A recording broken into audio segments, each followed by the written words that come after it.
Hello friends, you are watching commerce winner with Gaurav. अगर आप अच्छा कुछ देख रहे हैं तो वो कॉमर्स विनर देख रहे हैं। इस वीडियो में मैं आपके लिए न्यू टॉपिक लेके आया हूं जो बहुत ज्यादा इंपॉर्टेंट है, जिसकी हम क्या बात करने वाले हैं, जॉइंट हिंदू फैमिली बिजनेस, यानी कि इसको हम एचयूएफ भी बोल सकते हैं। सर एचयूएफ क्यों? Hindu undivided family. ध्यान से बेटा, यहाँ केवल हिंदू अनडिवाइडेड फैमिली की बात हो रही है या मुस्लिम अनडिवाइडेड फैमिली की बात नहीं हो रही है। तो जो भी बातें दिमाग में रखनी है वो किसके बारे में रखनी है? Hindu undivided family. ठीक है, ये भी एक फॉर्म है किसकी? बिजनेस की। मैंने आपको सोल प्रोप्राइटर आपको समझा चुका हूं मैं लास्ट वीडियो में, और पार्टनरशिप भी मैंने आपको समझा दी है लगभग। ठीक, और ये तीसरी फॉर्म है आपकी क्या? जॉइंट हिंदू फैमिली बिजनेस, यानी कि एचयूएफ। ध्यान से सुनते हैं इसको, एक एग्जांपल के थ्रू समझते हैं। जैसे सपोज करो मेरे दादाजी ने कोई बिजनेस ओपन किया था, मेडिसिन का काम स्टार्ट किया था कि वो जो हमारी आयुर्वेद मेडिसिन होती है उनको प्रिपेयर करते हैं। ठीक है, कोई दिक्कत नहीं। उन्होंने खूब मेहनत करी, 50-60 साल तक उन्होंने बहुत काम किया। ठीक है, उसको अच्छी तरीके से वर्क का। फिर फादर हुए हमारे, उनके भैया हुए। ठीक है, कोई दिक्कत नहीं। तो हुआ क्या, अब उन्होंने सभी ने मिलके, दादाजी ने, पापा ने और ताऊ जी, चाचा जी जो भी हैं, सबने मिलकर एक बिजनेस क्रिएट किया। क्या करा? एक बिजनेस क्रिएट, यानी कि एक ऐसा बिजनेस जिसे बस फैमिली चला रही है। और वो फैमिली कौन सी? अलग ना हुई। ऐसा नहीं है कि चाचा जी का बंटवारा हो गया तो बिजनेस से अलग हट गई, नहीं, वो सब एक साथ ही रहती है। ठीक है, तो जब कोई हिंदू फैमिली एक साथ रहकर कोई बिजनेस रन करती है तो वो एक फॉर्म ओपन कर सकती है बिजनेस को, जिसे बोलते हैं हिंदू अनडिवाइडेड फैमिली। ये बात समझ में आती है? तो देखो क्या लिखा हुआ है, it is owned by members of undivided joint Hindu family.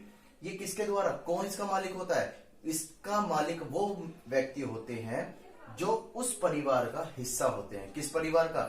जिसने वो बिजनेस क्रिएट किया है। जैसे अभी एग्जांपल लिया, मेरे दादाजी, मेरे चाचा ताऊ, ठीक है, और मेरे फादर। ये बात समझ में आती है?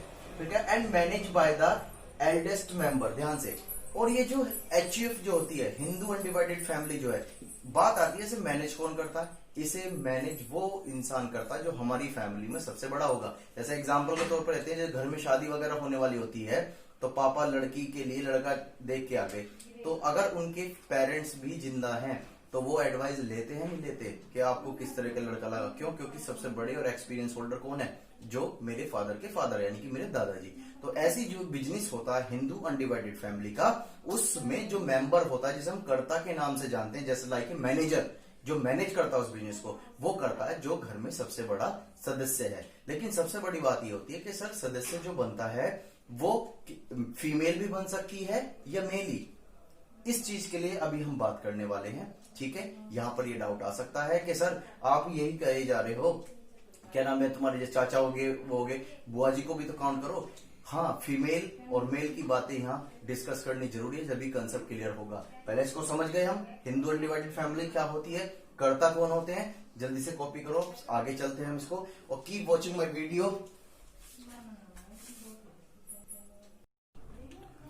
तो फ्रेंड्स, अब हम क्या सीखने वाले हैं? इसके फीचर सीखने वाले हैं, यानी कि हिंदू अनडिवाइडेड फैमिली एक ऐसा बिजनेस जो हिंदू फैमिली है, जो डिवाइडेड नहीं है और मिलकर क्या चला रही है? बिजनेस चला रही है। ठीक है, और उसका जो मैनेजर यानी कि जो मेंबर होता है वो कौन होता है? जो सबसे बड़ा घर में सदस्य होता है। लेकिन ठीक, अब हम क्या सीखने वाले हैं यहाँ पर? उसके फीचर्स क्या होते हैं। तो ध्यान से देखें, पहला क्या है? फॉर्मेशन। ध्यान से, हिंदू अनडिवाइडेड फॉर्मेशंस कर सकते हैं, कुछ लीगल फॉर्मेलिटीज होती हैं, उनको फिल करने के बाद आप उसे आसानी से क्रिएट कर सकते हो। किसको? एचयूएफ को। ये बात समझ में आती है? तो पहला फॉर्मेट क्या है उसका? फॉर्मेशन करना। दूसरा आता है मेंबरशिप बाय बर्थ, यानी कि हिंदू अनडिवाइडेड फैमिली में वो मेंबर बन सकता है बाय बर्थ, यानी कि जिसका जन्म उस परिवार में हुआ है, जो परिवार उस बिजनेस को चला रहा है। ठीक है, लेकिन ध्यान से, ये पॉइंट तो आपको समझ में आ गया, लेकिन एक डिस्कस और करना चाहता हूं। अभी मन में एक डाउट था कि जो करता रहेगा सर वो मेल ही बनेगा या फीमेल बनेगी? तो उसके लिए दो कानून चलते हैं। ध्यान से देखो, दो सिस्टम चल रहे हैं यहाँ पर। एक तो होता है दया भागा सिस्टम, एक होता है मितक्षरा। ये एक सिस्टम बना रखे हैं कानून में। दया भागा सिस्टम ये कहां पर लागू होता है? ये एप्लीकेबल होता है वेस्ट बंगाल में। कहां पर एप्लीकेबल होता है? वेस्ट बंगाल में। और वेस्ट बंगाल में जो कर्ता बन सकता है वो मेल भी बन सकता है और फीमेल भी। तो इसका मतलब क्या कि वेस्ट बंगाल, हम तो वेस्ट बंगाल में नहीं आते गाजियाबाद वालों, तो ये क्या कहता है? दूसरे पॉइंट क्या इसमें? मितक्षरा, मितक्षरा सिस्टम क्या होता है? ऑल ओवर इंडिया, यानी कि पूरे भारत पे एप्लीकेबल होता है, लेकिन वेस्ट बंगाल में एप्लीकेबल नहीं होता। और ये कहता है केवल जो कर्ता बनेगा, जो मेंबर बनेगा, वो कौन बनेगा? Male member. कौन बन सकता है? केवल मेल मेंबर। ये बात समझ में आती है? अब क्लियर हो गया डाउट? अब गाजियाबाद में रहते हैं तो वहां पर करता कौन? मेल। तो मेंबर्स, ये मेंबरशिप बाय बर्थ, ये पॉइंट क्लियर हो गया। तीसरा क्या है? लायबिलिटी। लायबिलिटी का मतलब क्या होता है? मैंने आपको बताई थी अनलिमिटेड लायबिलिटी, यानी कि अगर बिजनेस का लोन लिया है वो पूरा रीपेमेंट नहीं हो पाया, तो जिसने लोन लिया है वो पूरी पेमेंट करने के लिए अपने घर की चीजों को भी बेचना पड़ेगा। तो यहां पर जो अनलिमिटेड लायबिलिटी होती है वो कर्ता की होती है। और कर्ता कौन? जो उसमें सबसे बड़ा सदस्य होता है। ये बात समझ में आती है? क्लियर? फोर्थ पॉइंट है इसका कंटिन्यूटी, यानी कि बिजनेस पर कोई इफेक्ट नहीं पड़ेगा अगर सपोज करो किसी जो कर्ता जो है उसकी डेथ हो जाती है, ठीक है, या वो मेंटली डिसऑर्डर हो जाता है, पागल हो जाता है, या उसकी एज ज्यादा हो जाती है, वो काम करने योग्य नहीं है, ठीक है, तो ये बिजनेस पर कोई इफेक्ट नहीं पड़ेगा, बिजनेस बंद नहीं होगा। क्लियर? और बिजनेस कब तक रुक सकता है? जब तक कोई नया एल्डेस्ट मेंबर ना बन जाए, यानी कि कोई, अब जैसे सपोज करो दादाजी थे, दादाजी चल बसे, तो अब फादर, चाचा, ताऊ, ताऊ जी में से सबसे बड़े कौन हुए? ताऊ हुए, ठीक है, तो ताऊ जी हमारे अब क्या बन जाएंगे? मेंबर बन जाएंगे। क्या बन जाएंगे? मेंबर। वो भी कौन से? जो कर्ता है, यानी कि जो मैनेजर है, किसके? एचयूएफ के। तो इस वजह से इसकी कंटिन्यूटी मेंटेन रहती है, डेथ होने पर कर्ता की कोई इफेक्ट नहीं पड़ता। क्लियर?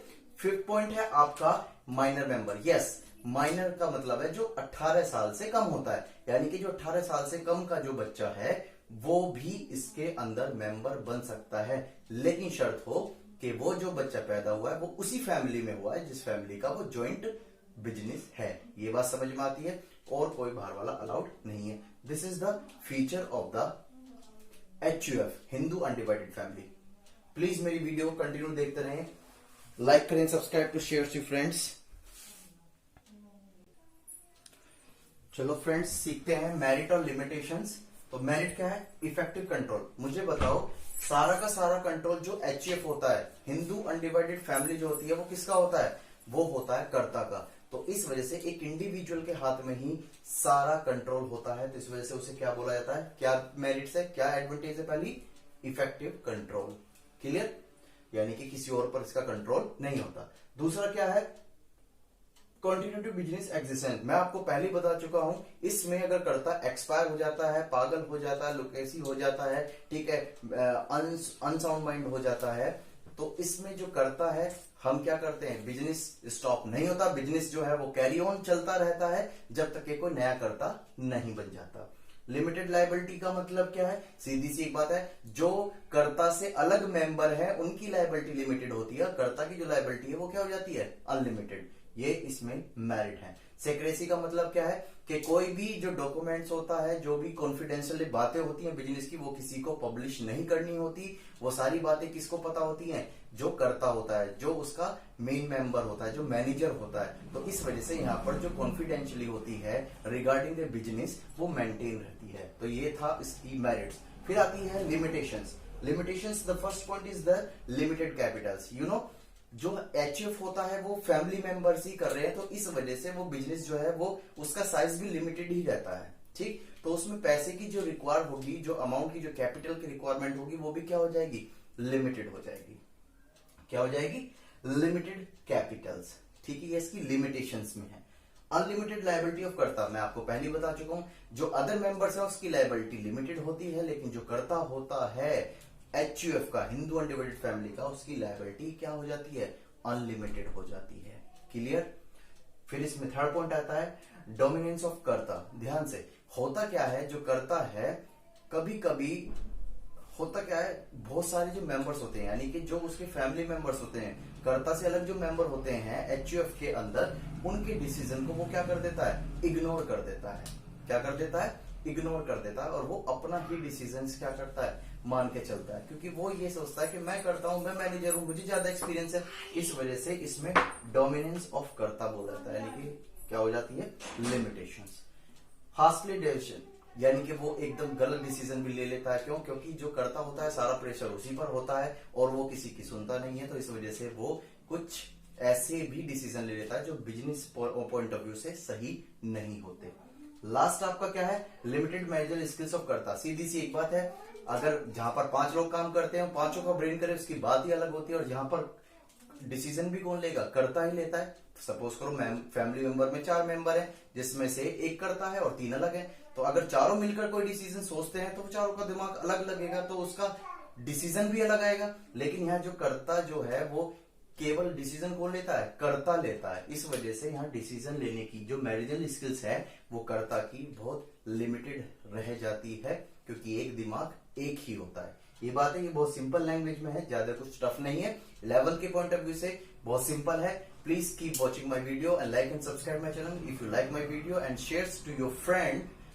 ठीक है, नेक्स्ट क्लास में हम आपको नेक्स्ट वीडियो के साथ मिलेंगे। मेरी छोटी वीडियो बनाने का पर्पस यही है जिससे कि आप बोर ना हो, एक वीडियो में हम टॉपिक सीख लें। ठीक है, और डिस्क्रिप्शंस में मैंने आपको अपनी जो बीएसटी की जो क्लासेस है 11th की छोटी छोटी वीडियो का सबका डिस्क्रिप्शंस दे रखा है, यानी कि प्लेलिस्ट का। ठीक है, आप उस पर भी जाकर चेक कर सकते हैं। ओके, बाय बाय, मिलते हैं नेक्स्ट वीडियो में न्यू टॉपिक के साथ।